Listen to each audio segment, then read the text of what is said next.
டேய் என்ன வேணும்? டேய் பாயா சூப் வாங்கிட்டு வாடா. அது எதுக்கு வெளியே, நம்மளே பண்ணலாம்.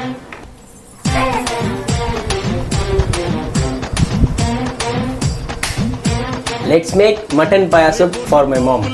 ஒரே ஒரு மாமரம், ஒரே ஒரு மாமரத்துல ஒரே ஒரு மாங்கல, ஒரே ஒரு மாங்கல இல்ல ஒரே ஒரு மாம்பழம், ஒரே ஒரு மாங்கல இல்ல ஒரே ஒரு மாம்பழம்.